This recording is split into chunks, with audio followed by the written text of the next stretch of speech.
The voicemail came while I was selecting fabric swatches for a client's library renovation. I barely glanced at my phone, expecting another scheduling update, but the name flashing across the screen made my stomach clench. Mother. I hesitated before pressing play, already bracing for whatever verdict she was about to deliver. Madeline, it's Mom. Just letting you know, we're keeping Thanksgiving small this year. We think it might be best if you and Daniel take the kids somewhere else for the holiday. Things have been strained lately. Everyone needs a break from the tension. Call me back. The words slipped through the speaker in her perfectly measured, rehearsed tone. The same tone she used when announcing decisions that had been thoroughly discussed behind closed doors. Not a conversation. A decree. Final, non-negotiable. I sat there frozen, one hand still hovering over a roll of deep blue velvet. Somewhere in the distance, a clock chimed, marking the moment everything shifted again. For a long minute, I didn't move. I just stared at the phone, as if somehow the message would change if I gave it enough time. But it didn't. The message wasn't a surprise, not really. It was a confirmation, a quiet, brutal confirmation of a truth I had tried too long to ignore. Take the kids somewhere else. Translation: you're not welcome. Thanksgiving had always been the one unshakable tradition in our family, the immovable pillar around which every chaotic year revolved. No matter how messy life got, Thanksgiving was sacred. And now, for the first time in my life, I was being pushed out of it like an unwelcome guest. My throat tightened.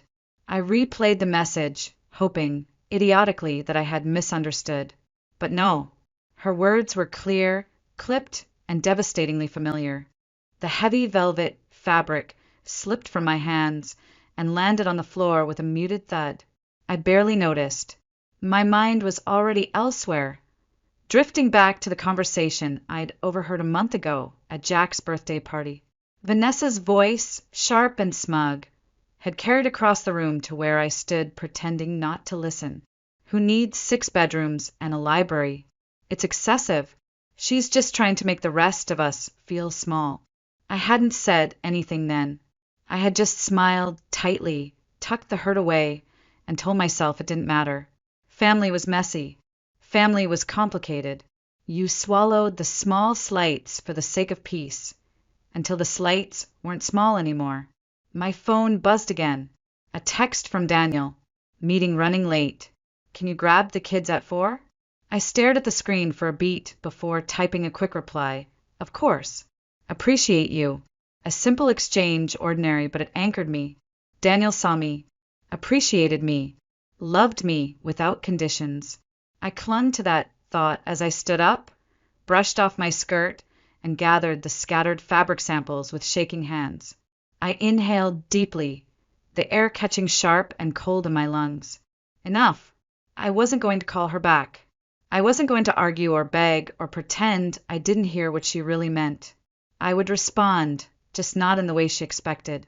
Opening my contact list, I scrolled to her name and composed a message. Got your message. Hope you all have a nice holiday. 6 words. No anger. No pleading. No justification. Just an acknowledgement and a release. Then I opened a blank note on my phone and started making a list. A guest list. A menu. A shopping list. If they didn't want me at their table, I would build my own, and it would be magnificent. The house was still when I got home. Afternoon light slanted through the windows, painting long golden stripes across the hardwood floors. For a moment, I just stood there, keys dangling from my hand, staring at the life Daniel and I had built, and wondering how I had spent so many years trying to earn a place at a table that had no seat for me. Thanksgiving. Small. Best if you go somewhere else. The words repeated in my head like a cruel lullaby, trying to rock me back into that old, familiar guilt. Maybe you overreacted, Madeline. Maybe you are difficult. Maybe you should just call and apologize. No, not this time. I set down my bag, pulled out my phone, and opened my contacts again. But this time I wasn't looking for my mother's name. I scrolled until I found Uncle Henry. It rang only twice before he answered, his voice warm and surprised. Madeline. What a nice midweek call. Everything okay? I smiled despite myself, the first real smile since the voicemail. Actually, Uncle Henry, I was wondering if you and Aunt June might like to join us for Thanksgiving at our place this year. We're putting together a little gathering. There was a pause and then a delighted laugh. Wouldn't miss it for the world, sweetheart. I ended the call feeling lighter than I had all week. One invitation down, many more to go. Over the next hour, I made more calls and sent more messages. Close friends, Daniel's cousins who lived nearby, a few neighbors we adored but never had a chance to host properly. Each yes added a small spark to my chest, building a fire where the cold emptiness had been. By the time Daniel walked through the door, juggling briefcase and grocery bags, I had a full list, a draft menu, and 3 new Pinterest boards titled Thanksgiving Renaissance, Tablescapes of Glory, and stuffing ideas that would make Martha Stewart cry. He set the bags down and kissed me lightly on the forehead. Busy day? You could say that, I said, smiling. We're hosting Thanksgiving. Daniel blinked. We are. Yep. Decided it about an hour ago. He paused, reading my face carefully the way he always did when he knew there was a deeper story. But instead of pushing, he just wrapped his arms around me and said, "Sounds perfect." I pressed my face into his chest, breathing him in, the scent of fresh air and coffee and something uniquely him. This was home, not a house, not a table owned by people who measured love by obedience, but this steady, simple, fierce love that asked for nothing but my happiness. Later that night, after the kids were in bed and the house was quiet again, I sat at the kitchen island sketching out a rough seating plan while Daniel scrolled through recipes beside me. My phone buzzed. Vanessa. I almost didn't look, but curiosity, or maybe the last tattered thread of old habits, made me check. Honestly, Mads, everything doesn't have to be so dramatic. Just apologize so we can all move on. I stared at the screen, feeling the familiar cocktail of anger and sadness swirl in my gut. It was always my responsibility, wasn't it? Always my job to smooth things over, to swallow my hurt, to apologize for being hurt in the first place. I typed and deleted 3 different responses before settling on the only one that felt true. I'm not being dramatic. I'm respecting Mom's decision and making alternative plans. Have a nice holiday. I hit send, my hand surprisingly steady. Her reply came almost instantly. This is exactly why you weren't invited. You're so difficult now. Difficult. The word hung in the air like smoke. For a long time, I believed it. I believed I was the problem. The one who loved too much, cared too loudly, questioned too often. But sitting there with Daniel at my side and the quiet hum of our home around me, I realized the truth. I wasn't difficult. I was just no longer willing to shrink myself to fit inside their expectations. And for the first time in a very long time, I didn't feel sad about that at all. The next morning dawned cool and bright, a rare crispness in the savannah air that made the old oak trees outside shimmer with a kind of muted gold. I woke earlier than usual, slipping out of bed without waking Daniel, and padded barefoot to the kitchen. The lists I had made the night before were spread out across the counter, a road map of hope scrawled in my own hurried handwriting. Guest list, grocery list, task list. It looked ambitious. It looked overwhelming. And it looked exactly like freedom. I poured a cup of coffee and sat down, tapping my pen thoughtfully against the side of the mug. How many times had I bent over backward, trying to keep the peace? How many holidays spent biting my tongue, forcing smiles, pretending slights hadn't cut so deep? Not this year. This year, I would not apologize for existing. The rest of the morning passed in a blur of activity. Daniel and I divided tasks like the practice team we were. He handled the grocery run with Ethan, while Sophia and I tackled the first wave of cleaning and decorating. There was laughter in the air as Sophia carefully arranged mini pumpkins along the banister, her face serious with concentration. "This looks like a magazine house, Mommy," she said proudly. I smiled and kissed the top of her head. "It's because you helped, sweetheart. By noon, the house had started its transformation. The big dining room, with its soaring ceilings and salvaged wood beams, came alive under our hands. I pulled out the good china we had inherited from Daniel's grandmother, polished the silverware, and laid out deep navy and burnt orange linens that made the long farmhouse table look regal without being stiff. There was no sterile perfection here, no cold scrutiny, only warmth, only welcome. Uncle Henry arrived in the early afternoon, his truck pulling up the winding drive with a familiar rumble. He stepped out carrying a battered cooler and an even more battered smile, looking around at the manor with genuine awe. "Madeline, you've outdone yourself," he said, whistling low. "She's beautiful." "She is," I agreed, meaning not just the house, but the life we had rebuilt inside her. He hugged me fiercely, the kind of hug that makes you feel seen in a way words never could. As he lugged the cooler toward the kitchen, my phone buzzed again. "Mother." I stared at the screen for a long second before hitting ignore. Whatever she wanted to say could wait, or maybe didn't need to be said at all. Daniel found me standing there, phone still in hand, a strange sadness creeping up my spine. He didn't ask. He just wrapped his arms around me from behind and pressed a kiss to my temple. "They're the ones missing out," he murmured. I nodded, the lump in my throat too large to speak around. Later, while making test batches of dinner rolls, Sophia's little voice broke the comfortable kitchen chatter. "Mommy, will Grandma and Grandpa come too?" I froze, a smear of flour trailing forgotten across the marble counter. "I don't think so this year, sweetheart," I said carefully. Her brow furrowed. "Because they're mad at you?" Daniel shot me a sympathetic look over Sophia's head. I crouched down to her level, brushing a stray curl behind her ear. "Sometimes grown-ups have disagreements," I said gently, "but that doesn't mean they don't love you. And it doesn't mean we can't have a wonderful Thanksgiving here with all the people who love us." Sophia considered this solemnly before nodding. "Can I make place cards for everybody?" "That's a wonderful idea," I said, pulling her into a flour-dusted hug. As she scampered off to gather markers and paper, Daniel leaned against the counter, watching me. "You okay?" I thought about it, really thought about it. "I think so," I said, surprised at the truth of it. Maybe being difficult just meant refusing to pretend anymore. Maybe it meant choosing peace over permission, joy over duty, love over obligation. And for the first time in a long, long while, I wasn't afraid of that at all. The morning of Thanksgiving arrived in a hush of golden light. The old oak trees lining the drive stood half bare, their fallen leaves carpeting the ground in shades of amber and copper. The manor, usually stately and reserved, seemed almost to hum with quiet anticipation. I had been awake for hours already, moving through the house in the kind of purposeful rhythm that made the nerves settle and the heart steady.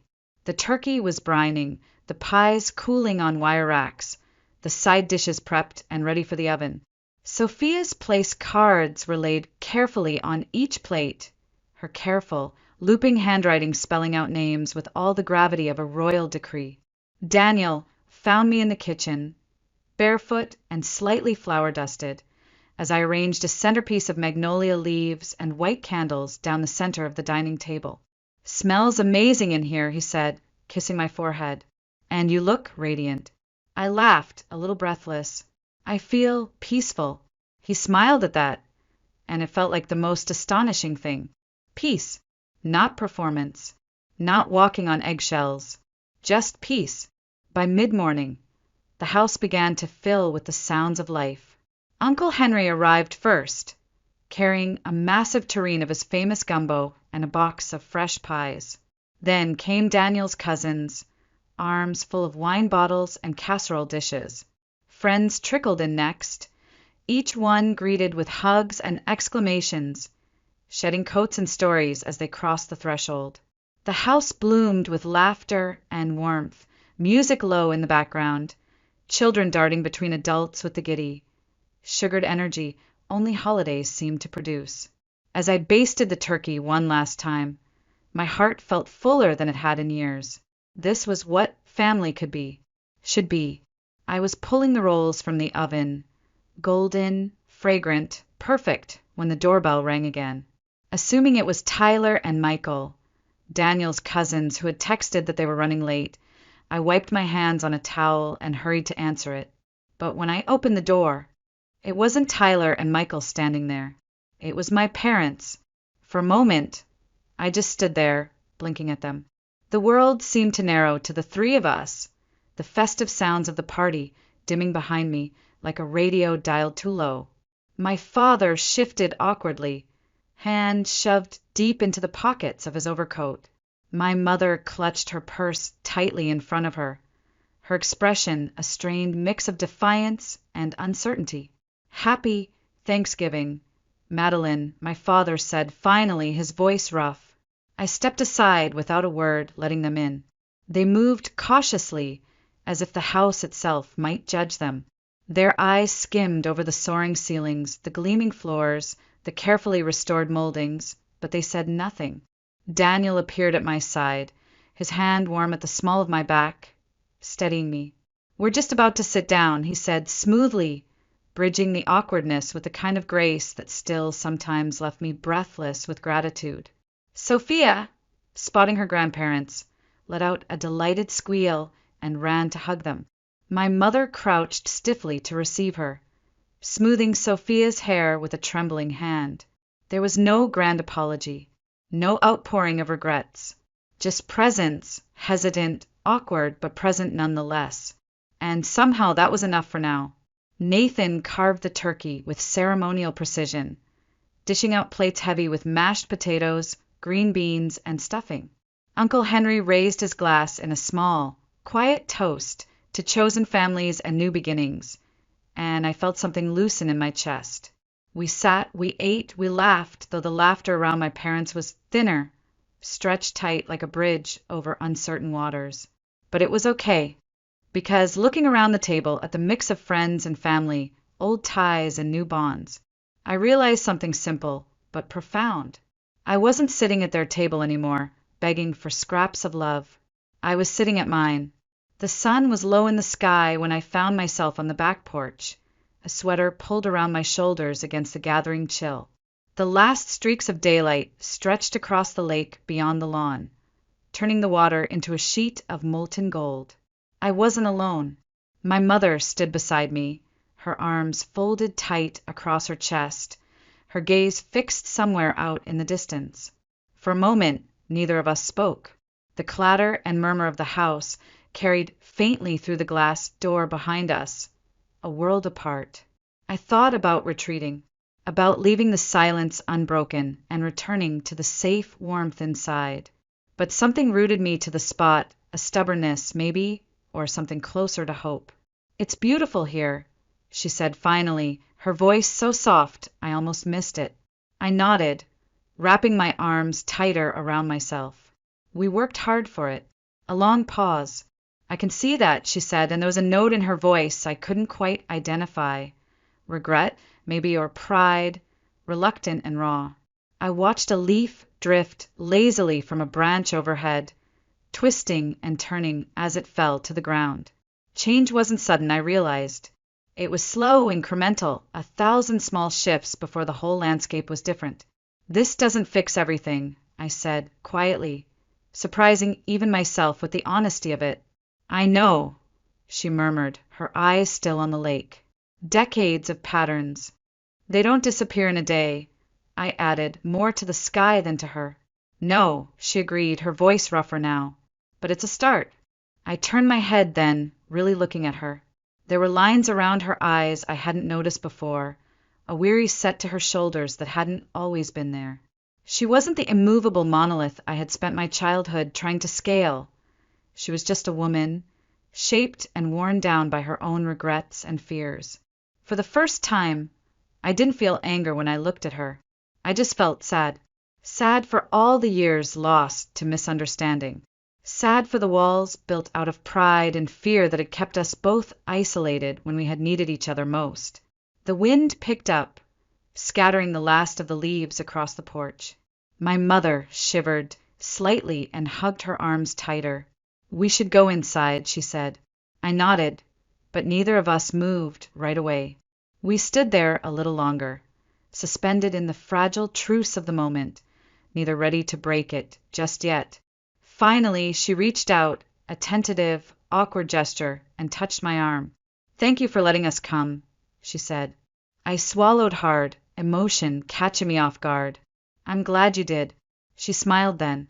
Not the brittle, polite smile I had seen so often, but something smaller, quieter, more real. It wasn't everything.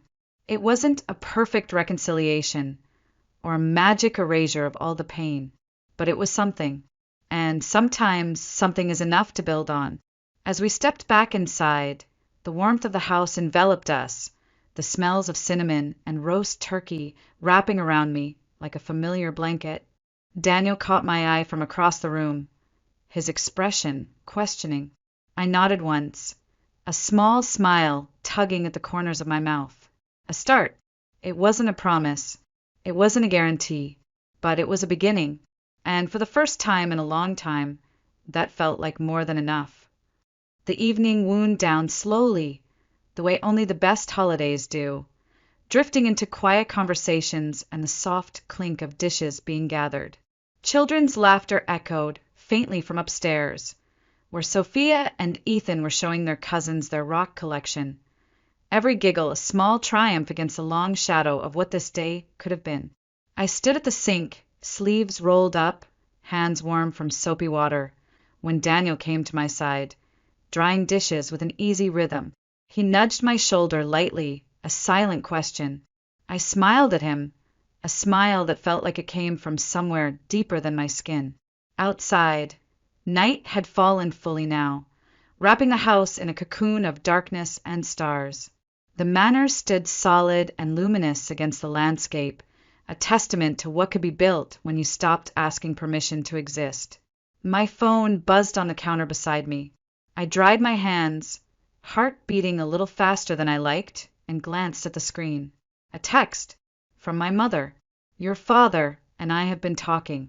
We'd like to have you and your family over for dinner next weekend if you're available." Nothing formal, just family time. I stared at it for a moment, blinking back a sudden, ridiculous sting of tears. It wasn't a perfect apology. It wasn't an acknowledgement of the years I had spent twisting myself into knots for their approval. It wasn't the sweeping reconciliation the child in me might have once dreamed of, but it was something, a reach across the chasm, a tentative hand offered, and maybe, just maybe, that was enough.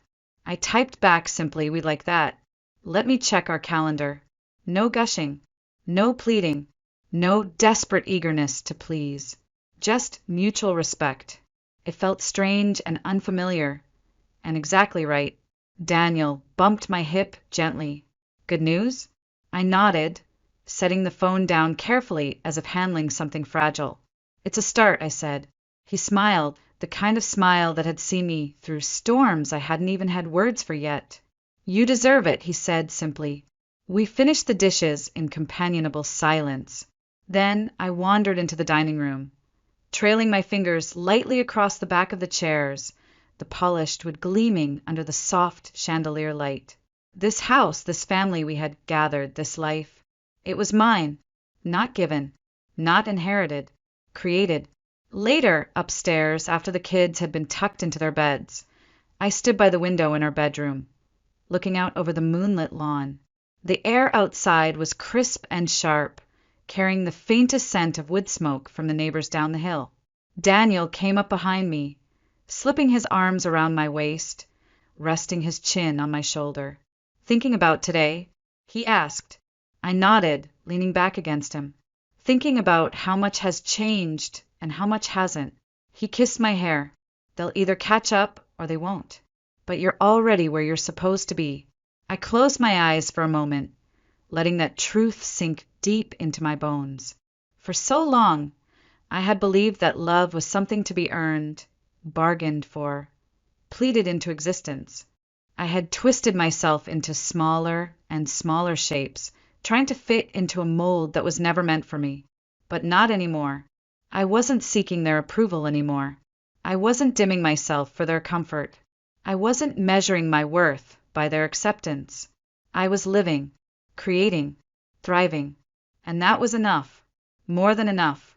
As Daniel squeezed me tighter, the steady beat of his heart against my back, I opened my eyes to the silvered world beyond the window, and for the first time in a very long time I felt whole. No longer waiting for a seat at their table. I had built my own. The morning after Thanksgiving broke soft and quiet, the kind of golden stillness that feels like a held breath.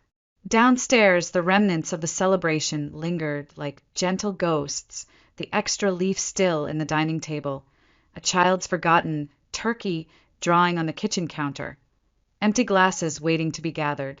I moved through the house barefoot, coffee mug in hand, savoring the way sunlight spilled across the worn oak floors we had so carefully restored. Every creak of the wood, every polished banister, every patch of faded wallpaper we'd decided to preserve, it all whispered of lives lived, of battles fought and won. This house wasn't just walls and beams. It was a testament to rebuilding, to surviving, to choosing joy even when it wasn't handed to you. Daniel was in the kitchen, making pancakes with Ethan perched on the counter offering loud, enthusiastic advice. Sophia was at the table, carefully writing thank you notes for each guest who had come the night before, her brow furrowed in solemn concentration. I paused in the doorway for a long moment, letting the sight of them soak into me. This was the family I had chosen, the one I had built, brick by imperfect brick. My phone buzzed from the kitchen island. Another text. Uncle Henry this time. Had the best time. Your home is beautiful. Thank you for reminding me what real family feels like. I smiled, heart lifting. I typed back quickly, we're grateful for you too. See you next weekend. As I set the phone down, Daniel caught my eye, flipping a slightly lopsided pancake with a grin. You okay? He asked, that easy affection threading through his voice. I nodded, stepping into the kitchen and stealing a piece of crisp bacon from the plate. More than okay, I said and meant it. Later, after breakfast, I helped Sophia and Ethan set up the guest rooms again, stripping the beds, folding fresh towels, smoothing out wrinkles in the quilts. As we worked, Sophia chattered about Christmas plans, about how she wanted Uncle Henry to have a special sign on his door so he knew he was part of our family forever. Her words hit me harder than I expected, because they were so simple, so true. Family wasn't just blood. It was choice. It was action. It was love made visible. Sophia looked up at me wide-eyed. Can we really make a sign, Mommy? I crouched down, brushing a lock of hair behind her ear. Of course we can, I whispered. We can make sure he always knows he belongs here. And maybe, just maybe, by building this space of belonging for them, for our children, I was healing the wounds I had carried for so long without even realizing it.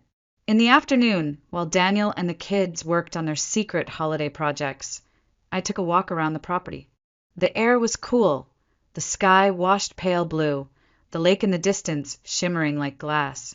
I thought about the long road that had brought me here, about the tears, the heartbreaks, the countless Thanksgivings where I had smiled through gritted teeth, swallowing hurt for the sake of appearances.